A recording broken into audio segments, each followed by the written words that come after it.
Welcome to the weekly roundup, Division 3 time, brought to you from the Portland Hotel. I'm Wayne Knowles with the great man, the captain of the Woodville West Torrens Football Club, Luke Thompson. Tomo, how are you, mate? Mate, I'm great. You great? To be here. Div 3 footy, don't mind it. Don't mind a bit of Div 3 footy? I get to watch a little bit of it, which is nice. There was a rumour that you were seen on Saturday having a few beverages, watching a bit of Division 3 footy. Is that correct? I was up watching SCOTCH COLLEGE take on my boys, the Parkers, Flinders Park. So, Flinders Park got the win, which was nice. My brother plays there, so I can get out and watch them as much as I can. As you can. And also, to my left, I have a man who is still sulky, maybe, still... I thought I might be able to sit out of this division, but I'll let yourself and Tomo do most of the talking. No, Ditts not getting I reckon. But Brad Dittmar, welcome, mate. Good to have you with us. Thank you. It's good to be here. I'm glad to put the weekend behind me now. Yeah. Hope we can just bury the hatchet after. Did you get a few touches on the weekend? Well, look, I actually don't play A grade, so I didn't get too much actually. But lost by 14 goals as well, so pretty rough week. She's a tough day, and we might as well get straight into it. And only 2 more weeks left, so can't wait. Well, it was out at HASLAM OVAL with the tree hanged over the oval. It was Pembroke 10-15-75, defeating Portland 10 goals 8-68.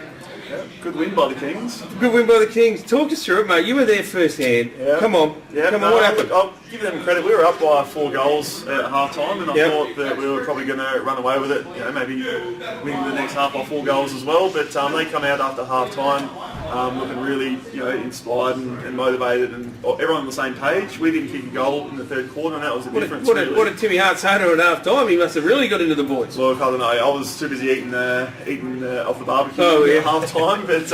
No, look, they shut us down completely, and we struggled to get going. They hit the lead in the last quarter.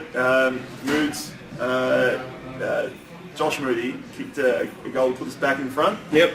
But went back down the other end, and that was all she wrote, unfortunately. So Pembroke haven't won a game all year, and we dropped to them. So not ideal for us, and we're still facing relegation because of it. So Anyway.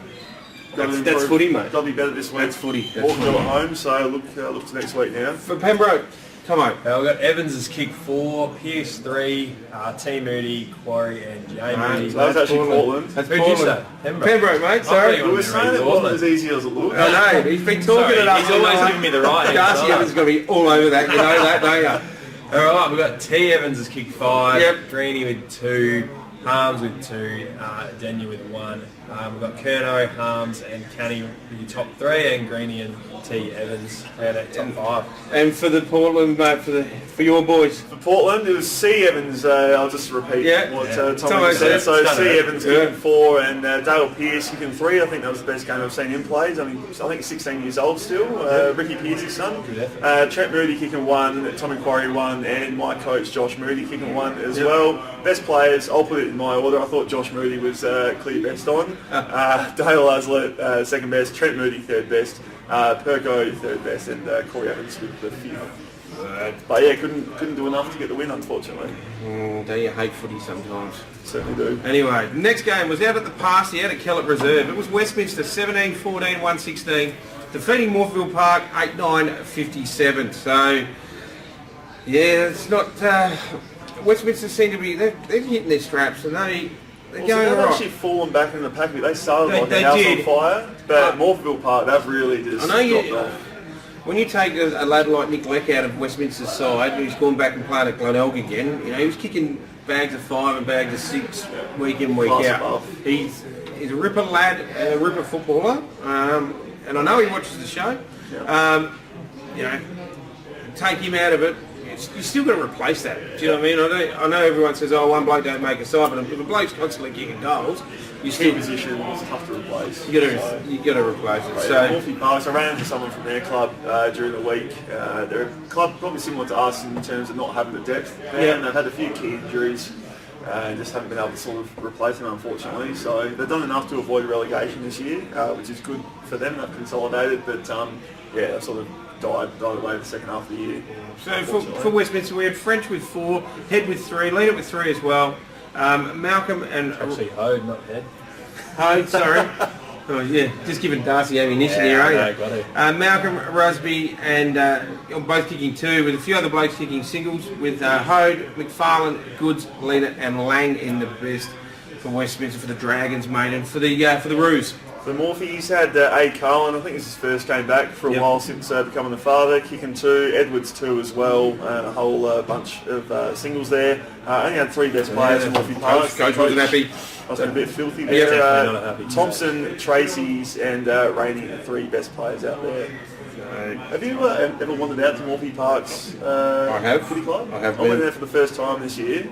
And no offence to them, but they could use a bit of a government grant, I reckon, and I'd be all for that. It's a bit outdated out there and a little bit small. Yeah. Hopefully they've got something. Especially all their women's sides there as well. I see any footy club getting $500,000 grants. Give it to Morphy Park, they certainly need it. I was their grand final night last year when they got beaten by North Haven, and I was there all hours of the morning. Anyway, that's another story. We're moving on to a game. It was down at Large Reserve down the road here. It was North Haven, the boys of the Peninsula, 22-6, 138, defeating Plympton 12-8, 80. So North Haven just keep rolling along. No Lippo still. No Tommy Gibson. Dave Bird, 35 possessions. Oh, you got Dave Bird tattooed on your body somewhere. I'm sure you have. You love the great man. He's a good man. He is a great man, but the producer's got a bit of a man crush on him. Well, actually, Tommy Lips, you might have been talking about this just before I forget. He actually had his knee cleaned out a couple of weeks back, so he might still be rehabbing that to try and get back for finals. The producer suggests he might be back this week. Did he? Did he hurt the knee on the dance floor in Bali? Did he? I'm not sure. He's a pretty smooth mover, Tommy Lips. Yes, so I don't reckon he'd injure himself. He loves how I just talk him up so much because he's the prince of the peninsula. There's actually some young ladies in here earlier tonight looking and wanting to know if Tom was on the show tonight because they were looking for a selfie with him. So very well known around these traps, young Tom. He certainly is. He's got a new girl now, hasn't he? And he's all loved up. I don't know if I'd say new. Oh, there's been a while. Might get in trouble. But he's all loved up. He's settled down. That's true. Anyway, for North Haven. North Haven, Kyron Dixon kicking 7 goals. Pretty good effort there from the small forward. Sam Tubbsy Tyler, 4 goals. Jake McCaff, 3. Keros Tuck, 2 each. And a few single goal scorers, including Andrew Trett Dickinson. Kyron Dixon clear best on for the Magpies. Tyler, Merritt, Keros, the best players for North Haven. And for the Bulldogs tonight, we've got Jay Vanderhaak has kicked 5, Shields with 3, Deer 2, and a few singles, one to Ferraro and Donkersley. We've got Dunkley who got best on, Vanderhaak second, Nelson and Dorwood and Deer around up top 5. Top 5 there for the Bulldogs. So bit of work still to do at Plympton. Yeah, I think they might miss finals, I reckon, this year, unfortunately for them. They're 3 games out, mate. They're going to miss finals with only a few to go. Only missed 3 to go. Okay, this the Seaton juggernaut continues to move forward. It was Seaton. Do not lose at home. They don't, do they? They're a different side at home. But Seaton 23-12, 150, defeating Weeds Cats 8-10, 58. So Walkerville's year just hasn't even gathered no momentum, has it? Really? I won't say too much. We've got them this week at home. Yeah, you better be careful. Yeah, you better be careful. So for Seaton, we had Harris with 5, Lodato with 3, Harlan with 3 as well, Priestley, Regari, Trimboli, John Cock all kicking 2, with a few other blokes kicking singles, with Priestley, Gates, Parker and Harlan in the best. And for the Cats, Ditts, please. Cats, we had Blewett with 2, and the rest singles, Westbury, Walters, Callery, Kaysler, Slorak and Henschke with singles there. Best players, Henschke, Madden and Slorak. So the Cats just struggling to... Yeah, well, they've... it's between them and us for relegation. So this week is a massive game for us too. So I think at the Port Reserve. I think you're safe, mate. I think you're safe. Fingers crossed. And the next game, Tomo, your boys, hey? Up Scotch College there, up there with the white picket fence. Apparently Scotch don't lose at home as well, so this is a massive win because Scotch have been up and about for weeks now. I'm very surprised and impressed by that win. Yeah, the boys played well. It was actually, there it wasn't touch and go. It was on early. The first half was a pretty good game. It was, you know, going back and forth, but Flinders just, you know, kept to their structures and ended up putting the foot down the last half and sort of overran them in the end. And you know, it probably could have been a couple more goals. They got a couple of late sort of junk ones that I don't think Kenners was probably too happy with. No, he wouldn't have been, no. No, that overall good game. So it was Flinders Park, 15-13, 103, defeating Scotch 11-8, 74. So, you know, it's another good, we're talking earlier in Division 5, we're talking about was another young lad that's come from the Eagles, Lockie Smith. He got best, absolute ripper. Has been probably best on ground for him since he left the Eagles this year. He's studying to be a doctor, and just the commitment of Samford level. It's got a bit too much. Got a bit too much for him. So he went back to local footy. I wouldn't be able to do that, that's for sure. And he's quality bloke and a good player. Left footer, hard as nails, works as hard as anyone. Yeah. You know, wouldn't be still playing SNFL footy because he works that hard. So no, gun bloke. You got many blokes from Eagles out at Flinders Park these days? There's a few. Joshy Garricky, sorry, who's kicked 5. He's an ex-Eagles boy. Yep. Who else you got? That's probably all that's playing there at the moment that have been there. Otherwise, Schwartz was North Adelaide. yeah, Who's, you know, being sort of sent back from their twos at the moment, but still getting a little bit of a game there as well. So yeah, they got some good players, and then obviously Daniel quality coming back. Yeah, it does. It helps for sure. Yeah, you can tell when he comes back straight away, shorter, and you know, just does it easy. Gets plenty of the ball, works hard. I think it's just the work rate, and they come back in a comp like that. It's amazing how much, if you can just work a little bit harder, how much more ball you can actually get. And blokes like that know it.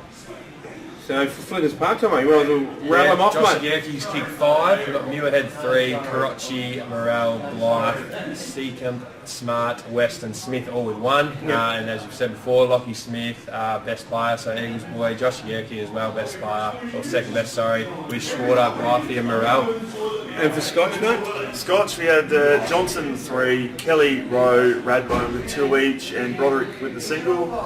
Jolly, Archie and Broderick, best 3 players for Scotch, who will be wanting to bounce back this week, that's for sure. They certainly will, mate. And we'll get on to this week's games. The first one, Pembroke taking on Scotch at HASLAM Oval. Scotch, relatively easy here, I think. Yeah, Scotch for sure. Scotch for me. Yeah. The local derby, Plympton taking on Morphettville Park. Plympton, Morphettville Park just lost too many players for me. Yeah, Plympton for me. Yeah, Plympton. Your game, Portland taking on Walkerville, mate. Portland, Thunder will rally this The week. Thunder will rally? We'll have to get up. And save ourselves from relegation. I agree, mate. I reckon you boys will get over the line. Yeah, after that week it's just been for sure Portland. There's probably 2 matches of the round this week, but we'll go with first one is Westminster taking on Seaton at Glendore Oval. Geez, that'd be a good game. I reckon Seaton though, sitting top. That'd be pretty confident after last week. Yeah, Seaton for me. I reckon Seaton by a little bit as well. You do, you reckon? And match of the round at Flinders Park Oval this week. It's Flinders Park taking on North Haven.